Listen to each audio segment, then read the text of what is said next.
year, America celebrates 250 years.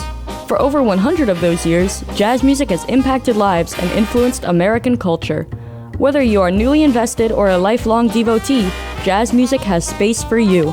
That's what we're diving into on Jazz and America. I'm Jennifer Brassner, and I'm a senior in communications at the University of Central Florida. Our guest this week is the Director of Jazz Studies at UCF. He leads the Flying Horse Big Band and the Jazz Professors. Meet saxophonist Jeff Rupert. Hi, my name is Jeff Rupert. I'm a saxophonist, and I'm the Director of Jazz Studies at the University of Central Florida. And I oversee our record label at UCF, Flying Horse Records. And I also host a radio show called Jazz, the American Spirit. Jazz is a distinctly American music. And America, as I've traveled the world the last 40 years, I've realized that this is a very unique place.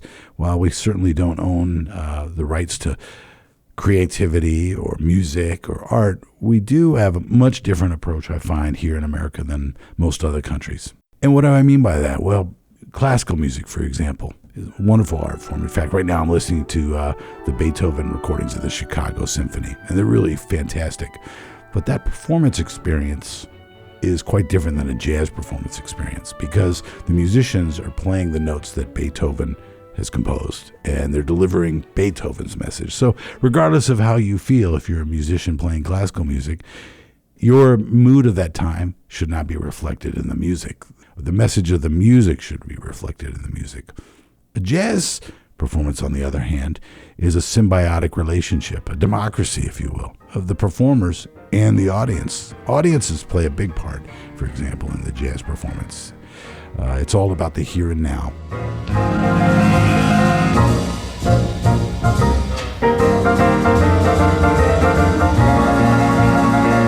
Think of a jazz performance as kind of like a conversation between you and your friends.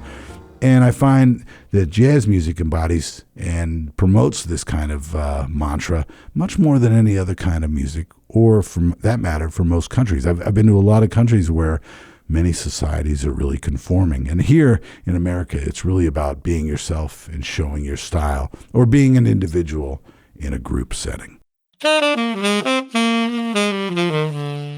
There's a lot of great saxophonists in jazz, and even in pop music, there's a lot of great saxophonists. I remember some of the first jazz saxophonists I heard were saxophonists like Lester Young. I heard this guy, Al Klink.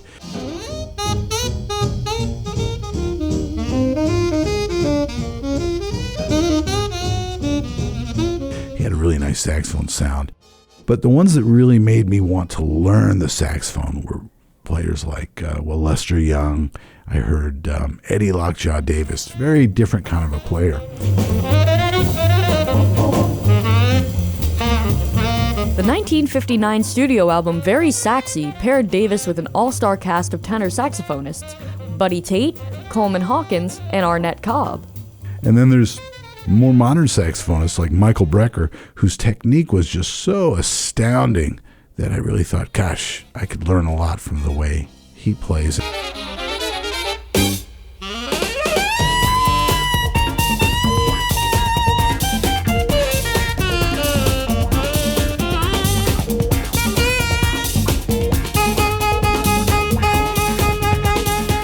And so a lot of the times when people ask me, hey, how did you learn how to play the saxophone? A lot of it is really kind of pragmatic. In other words, I'm inspired by so many great saxophonists, but the ones I learned from are the ones that shed light on a good saxophone sound, playing with good rhythm, which, by the way, those two things are probably the most important elements in music, sound and your rhythm.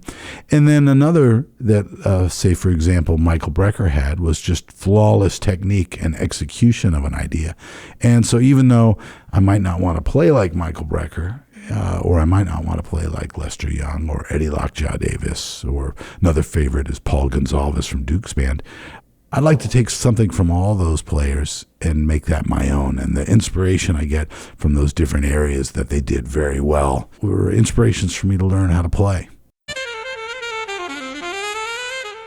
There's so many great jazz artists to draw from. You might draw from a jazz artist for their audacity, or you might draw from a jazz artist just simply for their sound. You might love the way Ella Fitzgerald sings, for example. Or maybe you love Johnny Hartman's deep baritone voice when he sings with John Coltrane. The very thought of you makes my heart sing like an April breeze on the wings of spring. There's so many different things to admire about an artist. One of the artists that I admire most for the way he pushed boundaries, for example, was Louis Armstrong. And it's not musical boundaries that I admire, it's social boundaries that he pushed. At a time when Americans were not talking to Russians, and there's a lot of fighting going on around the world and not a lot of effective diplomacy, by some miraculous thing, Louis Armstrong is playing in Russia. He's playing all over the place. Dizzy Gillespie, same thing. He's playing in Cuba when U.S. officials weren't going to Cuba. You alone can give a kiss to build a dream on.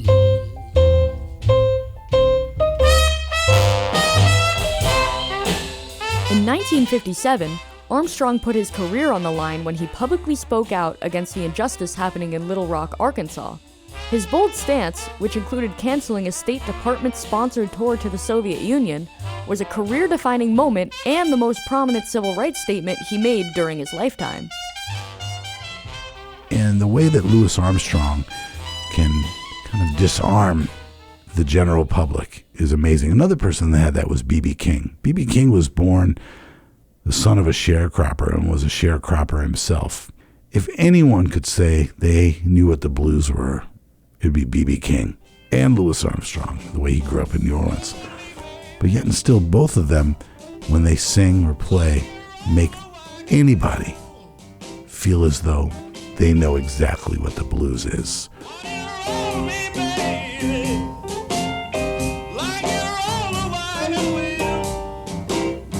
They don't pretend to own the blues, and that because you didn't grow up the way they did, that you couldn't feel the blues. Louis Armstrong and B.B. King both make you feel like, yeah, I know exactly what you mean, B.B. King. Or Louis Armstrong, man, I feel black and blue some days too. Or some days I feel like no one loves me but my mama. I think B.B. King's tune was Nobody Loves Me But My Mama, and sometimes I think she might be jiving too. Nobody loves me but my mother, and she could be jiving too. And I think all of us can relate to that, you know. And so I hold these gentlemen in such high regard because they were selfless in their humanity and the expression of their humanity. And they invited everybody to come and join them in those experiences.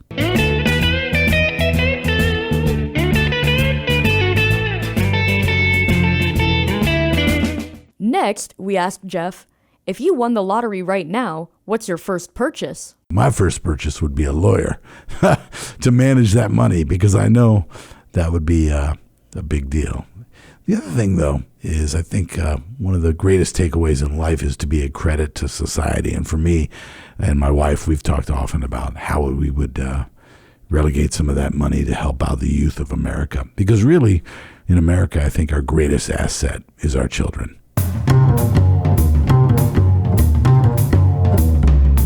My name is Jeff Rupert, and I love jazz, and I love America. Jazz in America, celebrating jazz's role in America's 250 years, is supported in part by the Ginsberg Family Foundation. To learn more, support jazz, and to help fund public media, visit WUCF.org. Send your comments to jazzinamerica@wucf.org. I'm Jennifer Brassner. Happy America 250!